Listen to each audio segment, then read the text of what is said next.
everyone, it's author Sarah Crawford, and I've got a writing video for you today.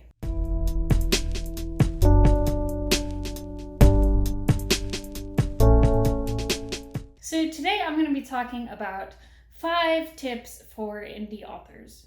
These tips could really apply to both indie and traditionally published authors, but I'm going to be focusing on indie authors for today. Now, there are 2 ways that people kind of look at indie publishing nowadays. Some people are very negative about it and they think, oh, it's so hard for my book to get noticed when there's millions of books out there and all of that. But then there are other people like me and like Joanna Penn and other kind of positive people like that think that now is the best time to be a writer. Now, I'm not saying I'm always the most positive person, because I definitely struggle with it. But this is one area where I try to be positive most of the time. Okay, so first tip is do your research. Now, this means that you need to stay up to date on what's going on in publishing, what kind of tools are available to you. There are a few ways that you can do this. You can listen to podcasts. I actually did a video not too long ago about podcasts for indie authors. Some of my favorites are the Sell More Books show and the Creative Pen from Joanna Penn. There's a ton of other ones out there though. The Career Author podcast is really good.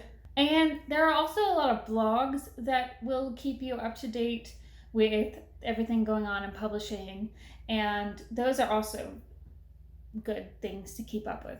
Tip number 2 is going to be start a mailing list. Okay, so it's all good to have tons of followers on Facebook and Twitter and Instagram and all that, but you don't control your following on those platforms. You know, Facebook could shut down tomorrow for all we know. You know, Twitter, Instagram, they could just say, oh, you're not going to be able to talk to your followers. Who knows? So you want to build your own list where that's coming directly from you to people, and email is still the best way to do that. Also, if you start a mailing list, it might be slow to develop, but eventually you're going to get more and more people on there, and you're going to have a nice way to communicate with your readers. Number 3 is a big one, and it's work with other authors. So whether you join a Facebook group or you are just talking to other authors on Instagram or Twitter, it's a really good idea to collaborate with other authors when possible. Now, this might mean actually co-writing a book, or it could mean getting together with a bunch of authors and organizing a big giveaway like I just did. You can also join lots of Facebook groups. A big popular one for indie authors is called 20 Books to 50K. And that basically stems from the idea that, you know, it takes 20 books for people to make $50,000 a year.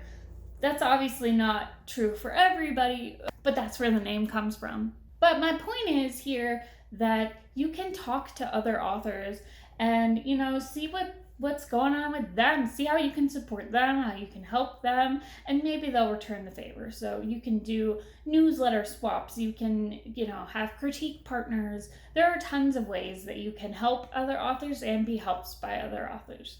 Number 4 is going to be use KDP Select. Okay, so there are 2 paths to take for indie authors, and that the one is to be exclusive to Amazon and enroll your book in KDP Select. That means that it gets into Kindle Unlimited, which is their subscription program where people just pay, you know, $10 a month, and they have access to all the books in Kindle Unlimited. And then the second option is to go wide, which means that your books are available on all retailers. So Amazon, Barnes & Noble, Kobo, iBooks, everything like that. Now, I tend to actually think that going wide is the best thing for the long term, but when you're in KDP Select, you only have to be in it for 90 days. Especially if you're a new author, getting into KDP Select and Kindle Unlimited and building up your readers that way is often a really good thing to do, because you don't have to do like a ton of marketing. For example, my book Into the Shadows, it's a vampire book. It's really tropey. It's got a picture of a girl in a dress on the cover.